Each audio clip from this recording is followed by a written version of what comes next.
Olá, pessoal, sejam bem-vindos para mais um episódio do Dicotomia Podcast. E hoje vamos falar de paz. Peace? I like a peace. É, da paz, isso mesmo. Tá pensando que estudante de RI só fala sobre a guerra? Não, aqui a gente comenta sobre a paz também e suas consequências. Tá pensando que paz não tem consequências? Diga aí, Adler. É isso aí, Manuênio. A todos que estão ouvindo, a gente vai ter aqueles tranquilizantes, alguns minutos de paz aqui, né? A gente sempre reclama que estudante de RI nunca tem paz, mas hoje a gente vai ter. E a gente vai tentar abordar um pouco mais sobre como Kant, como a paz perpétua de Kant, na verdade, né? O texto dele, promoveu a paz que a gente conhece hoje em dia no mundo, né? Além disso, a gente vai falar um pouco sobre a teoria da paz democrática, que é uma teoria que também não é tão conhecida, mas que tem uma relativa importância para a tomada de decisões de alguns estados. Então, sem mais delongas, já dá para a gente começar o nosso papo aqui.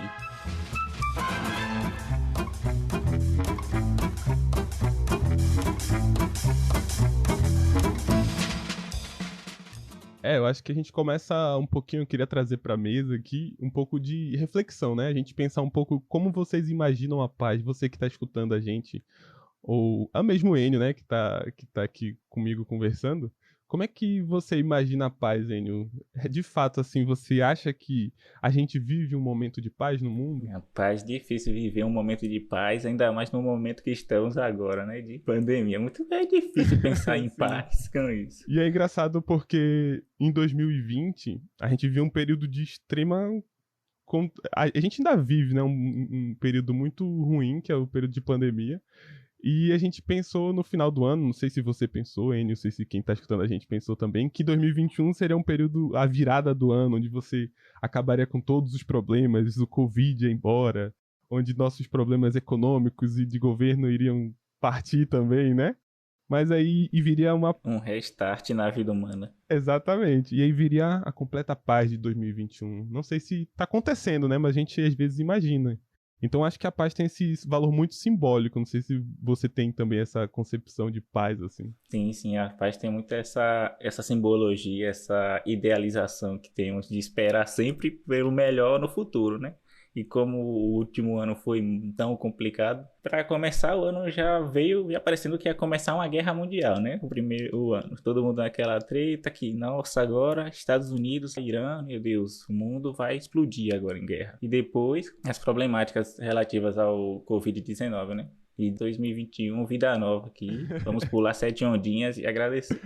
Quem dera, quem dera. Se fosse assim, seria muito fácil. Mas aí, também uma questão que a gente traz para pensar, não sei se com certeza a Enio já viu isso durante o curso de Relações Internacionais, mas quem está escutando a gente, eu queria trazer uma reflexão sobre a paz e a guerra, elas que estão tipo em espectros opostos, né? Uma referente a outra sendo opostas, mas a gente pensando o quanto elas são diferentes com relação à concepção. No caso, a guerra, quando você que está escutando a gente fecha os olhos, a gente consegue imaginar perfeitamente uma guerra, a gente imagina tanques, a gente imagina aquela atmosfera toda destruída de uma cidade, pessoas morrendo, armas, enfim. E quando a gente pensa, quando eu falo assim, fecha os olhos, pense na paz, o que você pensa? Se você pensou em um momento de tranquilidade, talvez uma pomba branca, talvez anjos, não sei, talvez na cor branca, né? Isso é muito abstrato pra gente. Isso não representa a paz de fato. Então, uma concepção que a gente tem dentro de relações internacionais é que a paz seria não propriamente uma coisa absoluta, uma coisa palpável ou concreta, mas sim uma ausência de guerra, né? E aí a gente entra na ideia da paz relativa, né? Que ele pode até comentar um pouco mais. Essa ideia de paz relativa, eu lembrei agora que nesse último semestre nós tivemos a matéria de segurança, né? E que um dos exemplos que era mais usado durante as aulas é de como que, mesmo em uma situação que não há guerra, de que não há conflito, a existência de um tanque na fronteira do seu território já tira a sua paz. Então você está em relativa paz, né? Você está em paz no seu território, mas aí colocaram um tanque na sua fronteira. Aí você já fica aquela tensão. E agora? O que vai acontecer? Vai ser atacado? Não. Aí já tira toda a sua paz. Só só a percepção de ter um instrumento de potencial violência apontado para o seu lado já tira toda a sua paz. Então é difícil falar de uma paz concreta, né?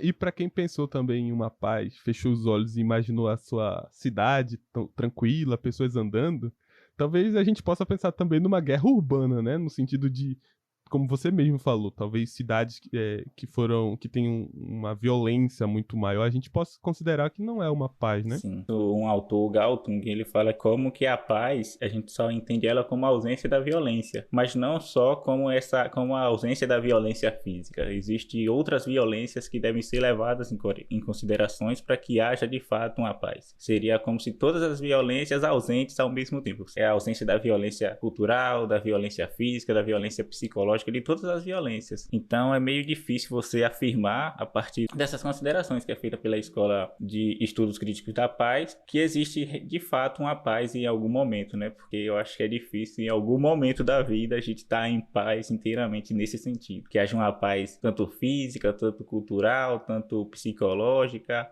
uma paz estrutural mesmo. Então é meio complicado definir.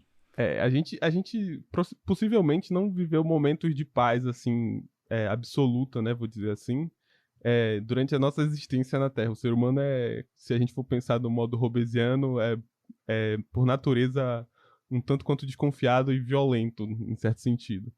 Mas aí eu venho te perguntar, se a gente não viveu e a gente não vive, você acha que a gente pode ter no futuro uma paz absoluta? É difícil pensar. Peguei aqui na pergunta, né? Pensando no futuro com base no que a gente tá vendo no presente ou passado, né? Então, pensando o que a gente tá vivendo agora, é meio complicado você olhar assim e falar, nossa, não vejo uma paz nesse sentido. Nossa, tranquilidade, olha, não tem violência. Eu acho que, pra mim, pelo menos, é uma coisa muito distante, talvez impossível. Eu tendo a concordar com você. E eu acredito que quem tá escutando também, você que tá escutando a gente, também vai pensar assim, muito difícil, o ser humano é ruim mesmo, assim, por natureza, quer a guerra e vai viver fazendo a guerra, né? Porque pra ter guerra, né, ficou paradinho, parece que a guerra acontece. Agora a paz a gente tá tendo construir toda hora. Só que aí eu trago pra vocês, nesse episódio, o Immanuel Kant. Ele era alemão, e escreveu em 1795 A Paz Perpétua. O livro A Paz Perpétua, que você pode encontrar em outra tradução, como Para a Paz Perpétua, ou Visando a Paz Perpétua, ou coisa assim do tipo. Mas ele tentou elaborar ali nesse texto uma possibilidade de como chegar a essa paz. E aí é um tanto quanto interessante. Esse livro ele é muito importante, eu acredito, para quem estuda relações internacionais, para que, mesmo que você queira criticá-lo, é muito importante, porque ele é um expoente fundamental para o que a gente vive hoje, inclusive para nossas instituições. Então, se você ainda não escutou sobre Kant, pesquise um pouco mais sobre ele. Aconselho, inclusive, ler o livro dele. Não é tão comprido, assim, não é tão grande, assim, acredito que umas 100 páginas deva ter, dependendo da tradução. E ele vai escrever nesse livro, preste bem atenção, ele está falando de 1795. Ele vai escrever nesse livro alguns artigos, que ele chama de artigos, que dariam possibilidade para a paz. E aí, quando você vai lendo os artigos, você vai notando que muitos desses artigos influenciaram o direito internacional contemporâneo. E até, se você for parar para pensar mais profundamente, ele influenciou até a Constituição, a Carta dos Direitos Humanos da ONU. A própria estrutura da ONU, do que a gente vive, é muito baseada no Kant. Então, para citar alguns, eu não quero citar todos os artigos para não dar spoiler e não ficar um episódio extremamente longo aqui, mas o Kant dividiu em duas partes o livro dele, em artigos preliminares e artigos definitivos. Os artigos preliminares foram 6, e dentro deles, Kant pensava que a formação humana, a forma de pensar humana, levaria à paz, porque a formação humana era racional. Então, se você for imaginar Kant e for falar sobre ele, imagine ele um cara extremamente metódico. Ele pensava em tudo, ponto a ponto, e imaginava nas coisas extremamente racionais. Então ele era metódico e extremamente racional. Então, para Kant, a gente chegaria na paz a partir do momento em que a humanidade se desenvolvesse racionalmente e metodicamente. Então, se todo mundo do globo fosse racional, a gente evitaria a paz a qualquer custo. E nesses artigos preliminares, por exemplo, o artigo número 1, é que nenhum tratado de paz deveria ser feito ou pensado, elaborado, pensando numa guerra futura. Sabe aquele amigo que fala assim, não, a gente tá em paz e tal, mas por trás já tá pensando, pô, mas se ele voltar a guerrear comigo, eu vou fazer isso e vou botar isso no tratado.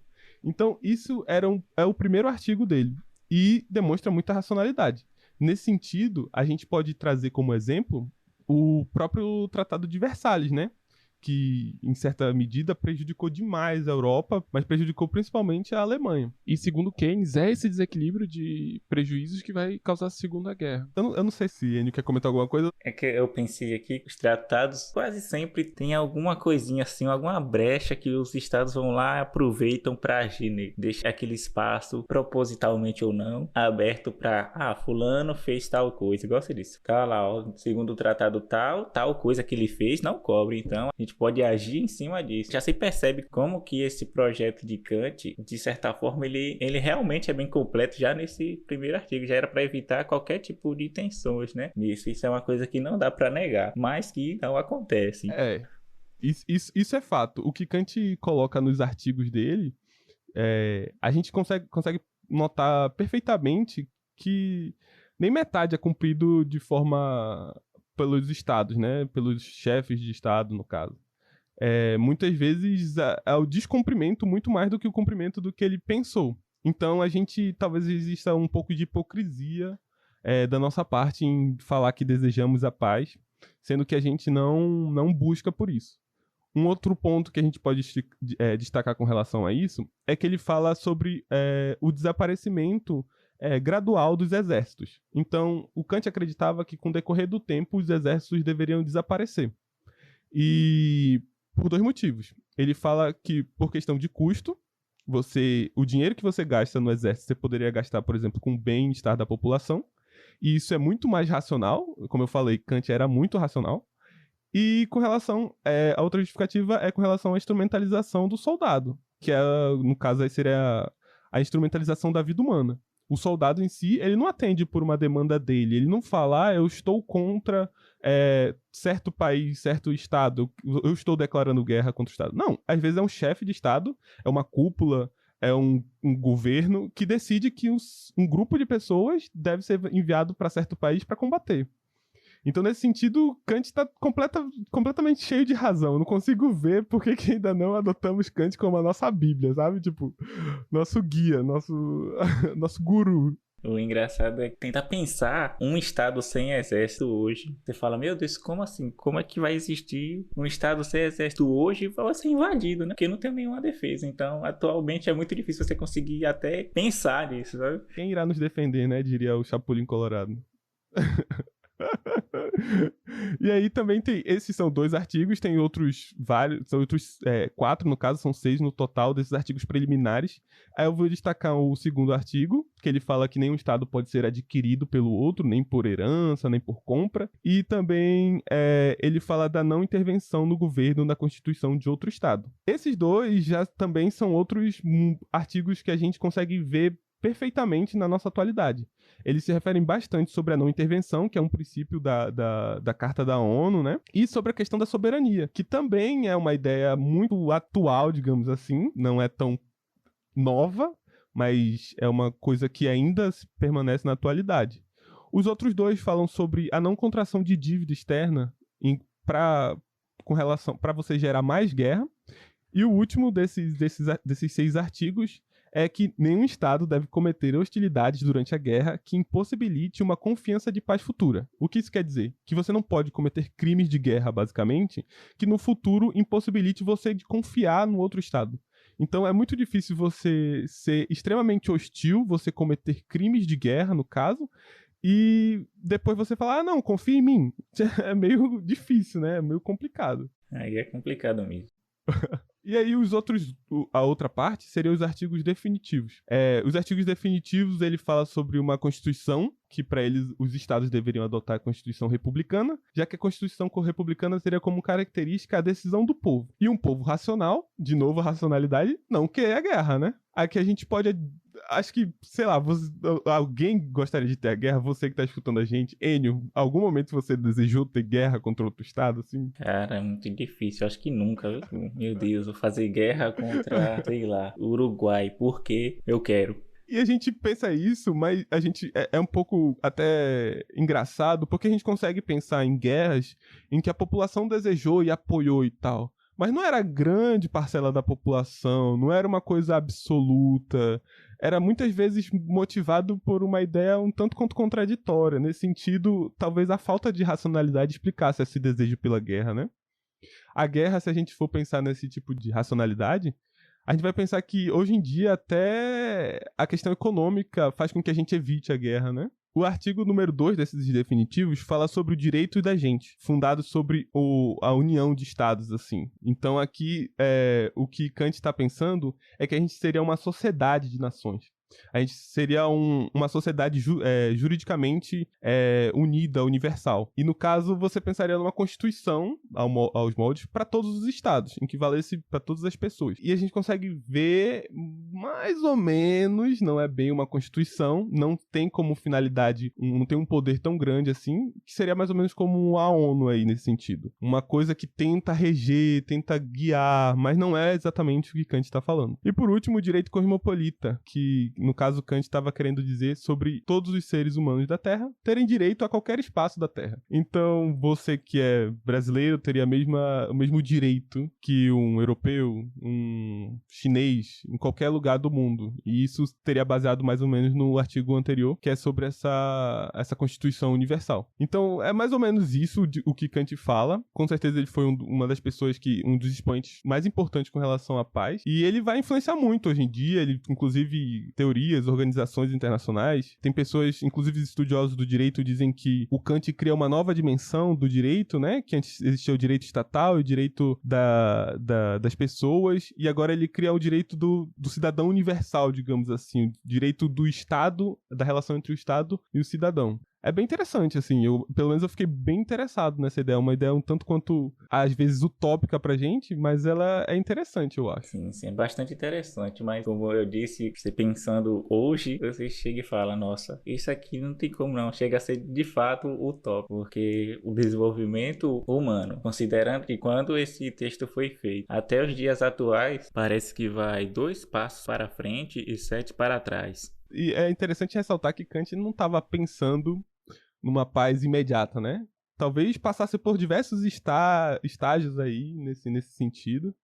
Inclusive, eu acho que teve estágio que a gente avançou hoje, né, como você mesmo falou. Talvez a própria teoria da paz democrática seja uma possível ideia do que Kant estava querendo dizer e tal. Sim, a teoria da paz democrática ela é uma teoria que, de fato, um braço do liberalismo, né? E ela tem uma grande influência do pensamento e do projeto de paz kantiano. E a teoria em si, ela depende, de fato, da ideologia do liberalismo, uma ideologia liberal das liberdades civis, como as liberdades pessoais e políticas, como a democracia e o crescimento econômico estão interligados, combinando com esse conceito de instituições democráticas e governos que são justamente eleitos e que foram selecionados a partir de uma escolha de grupos políticos, no caso, a partir da escolha do cidadão, né? A vontade expressa do cidadão de quem vai lhe representar, basicamente isso. Seja uma democracia liberal, seria um Estado que instancia ideias liberais, onde o liberalismo é ideologicamente dominante e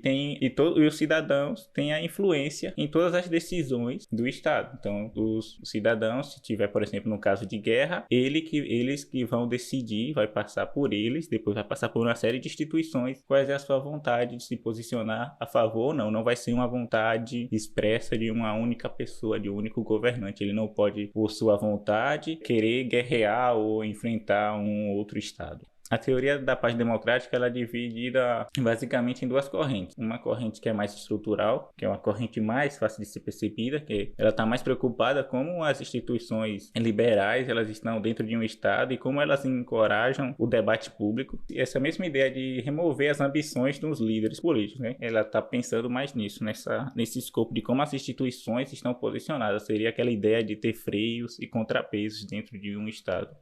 como que essa ideia de freios e contrapesos vai balancear as decisões de um único governante e como vai levar em consideração a vontade de todos os cidadãos. E a outra vertente, que é mais normativa, que é um pouco mais abstrata, que ela fala mais um pouco de como a ideologia liberal é importante para a teoria da paz democrática, que seria como que os outros estados, como que um sistema de estado, sendo democrático liberal, contribui para que não exista mais guerra nem conflito, porque como eles são liberais, ele não vai querer fazer guerra contra o outro estado que também é liberal, porque vai ferir todo o desenvolvimento que eles tiveram. Então, isso é um ponto que é muito colocado dentro da teoria. A partir daí, a teoria da paz democrática, ela gera uma questão, né, que é muito teorizada tanto pelos os adeptos à teoria quanto aqueles que criticam, que é a ideia de que com mais democracias no mundo, a gente vai ter menos violência, a gente vai ter mais paz, o mundo vai ser mais pacífico com mais democracias. Isso, se a gente pensasse assim rapidamente, talvez se diga que sim. Mas como é que eu vou provar isso? A gente não sabe provar isso. Mas a teoria da paz democrática está falando bem assim, como os estados estão compartilhando desses valores liberais, da mesma forma que eu falei, eles não vão querer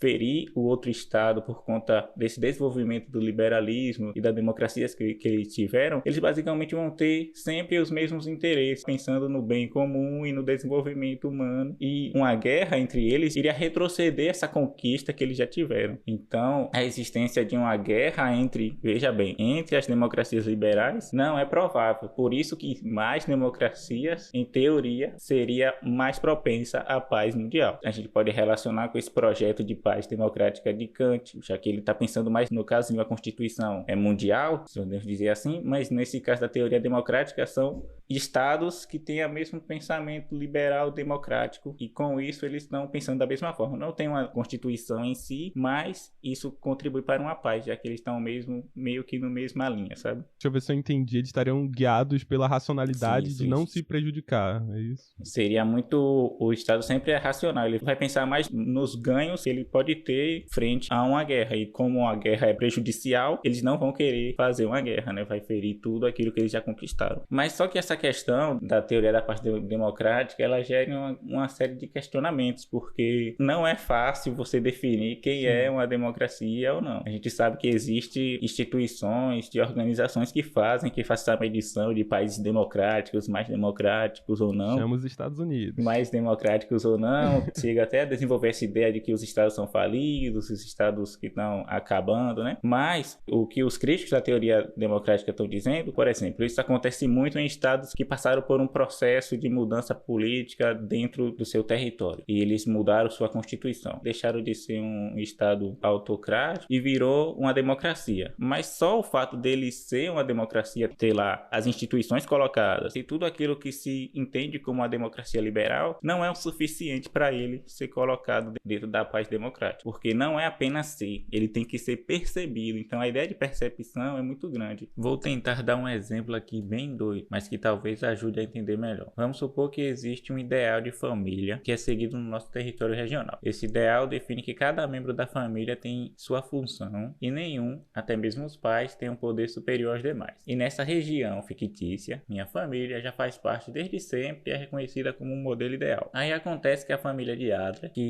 tem menos tempo nessa região hipotética que a minha família, se considera também como esse modelo ideal. No entanto, minha família e algumas demais acreditamos que não. Achamos que eles estão tirando a harmonia dessa nossa sociedade fictícia. E com isso resolvemos que vamos invadir a casa de Adler, pois eles são uma ameaça para nós e fazendo isso iremos ajudar tanto eles quanto a gente. E então fazemos isso. Invadimos, determinamos nossas medidas e acreditamos que agora será melhor para todos.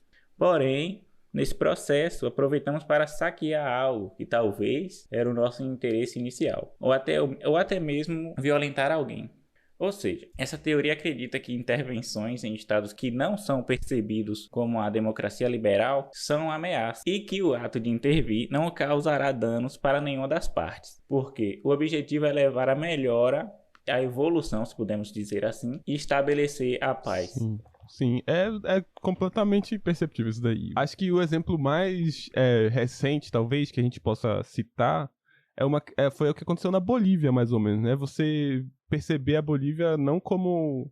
No caso, foi foi um parecer da OEA que deu maior legitimidade à atividade de que você não estava tendo, de fato, uma eleição justa, democrática. E isso levou a uma série de, não de intervenções, mas uma série de ações que levaram a entender que haveria uma intervenção a qualquer momento, né? Sim, e essa ideia de percepção, ela é exemplificada no decorrer da história. E como a teoria da paz democrática, ela passa por ser utilizada por muitos estados, principalmente pelos Estados Unidos. Por exemplo, na guerra ao terror, que ocorreu após 11 de setembro, que Bush tinha aquele entendimento, né, do eixo do mal, declarando de que eles seriam terroristas, etc. Nos seus discursos, se você procurar, tem muitas falas dizendo que eles são assim, eles são terroristas, generalizando, eles são terroristas porque eles não experimentaram, não vivenciaram uma experiência de governo diferente, não experienciaram uma experiência democrática. E os Estados Unidos, com o papel de intervir lá e fazer com que a democracia chegue a esses locais, vai ter uma paz,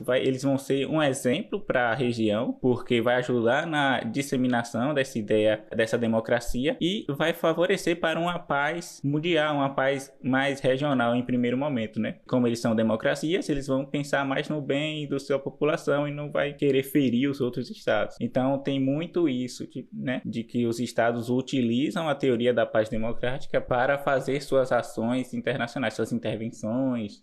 Então, essa ideia, você percebe que como que a teoria da paz democrática acaba sendo problemática no outro sentido, porque é como se fosse um modelo pronto que é exportado para todo mundo. Então, você chega e fala, peraí, nem todo mundo é igual aos Estados Unidos. Nem todo mundo viveu, teve sua cultura, teve seu desenvolvimento igual aos Estados Unidos. Eu não posso chegar e colocar os moldes de uma teoria liberal em um país que teve seu processo evolucionário totalmente diferente. Então tem muita dessas questões que acaba sendo criticado dentro da teoria da paz democrática. Então você já fica aquele pé atrás, né? E a gente já viu essa história antes, né? A gente já viu em outros moldes, né?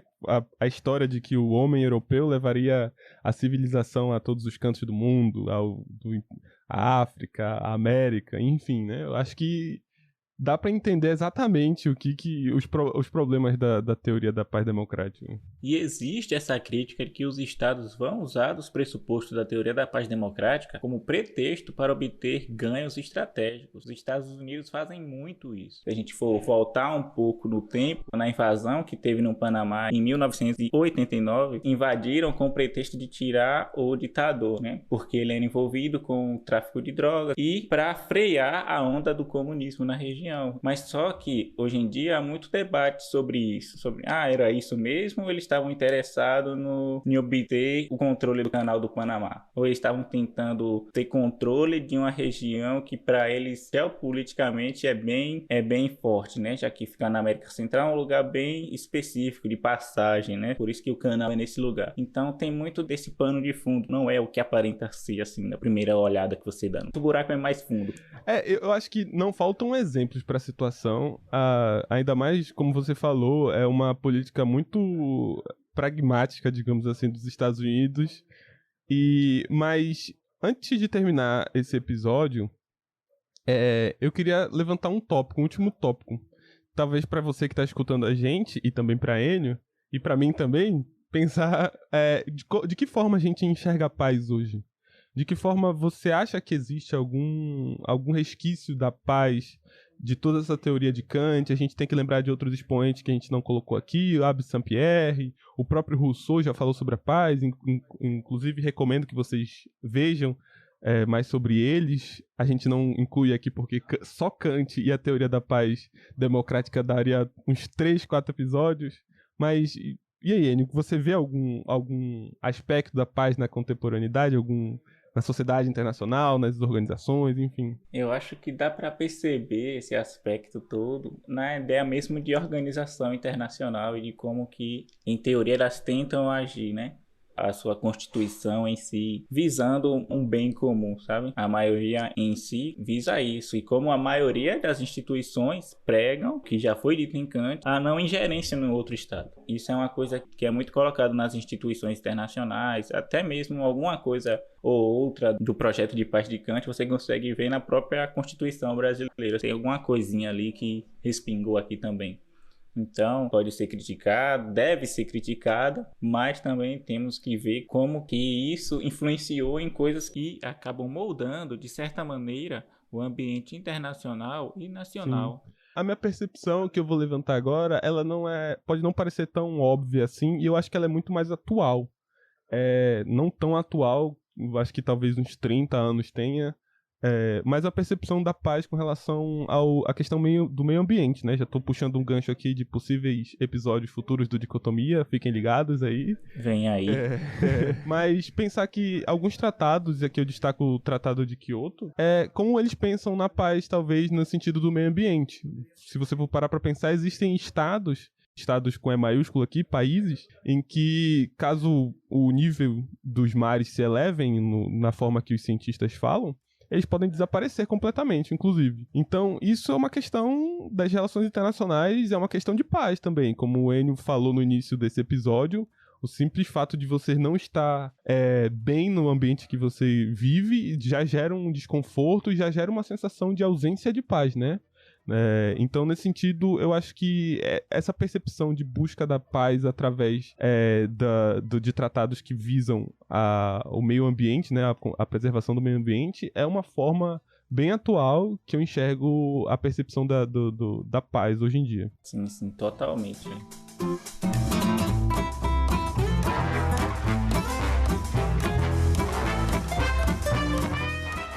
Para finalizar o episódio, a gente vai com as nossas tradicionais indicações do que você deve ver, ler, escutar, mais para saber mais sobre esse assunto. Enio, o que você vai recomendar hoje? Cara, eu ia recomendar um dos textos que eu li para esse episódio. Só que durante o episódio eu lembrei de um filme que fala um pouco do que eu disse e que traz toda essa questão de como a paz é utilizada como um pressuposto e que as coisas são mais do que aparentam ser. Que é um filme chamado Zona Verde. Tem o Matt Damon, que ele é sobre a ação dos Estados Unidos após o atentado de 11 de setembro. E é o contexto da guerra do Iraque, aquela questão toda de investigar se tinha armas nucleares ou não. O Matt Damon é um agente que ele está infiltrado para descobrir as armas nucleares, onde é que elas estão. Ele procura em todos os lugares e não acha as armas. Aí ele fica, não, tem alguma coisa errada aqui. Aí ele começa a investigar o que é que acontece de verdade, qual é o verdadeiro plano. E fala muito dessa questão de como a opinião pública e o poder interferem, porque ele mostra como que os jornais, por exemplo, eles agiam colaborando para que ocorresse uma guerra de fato.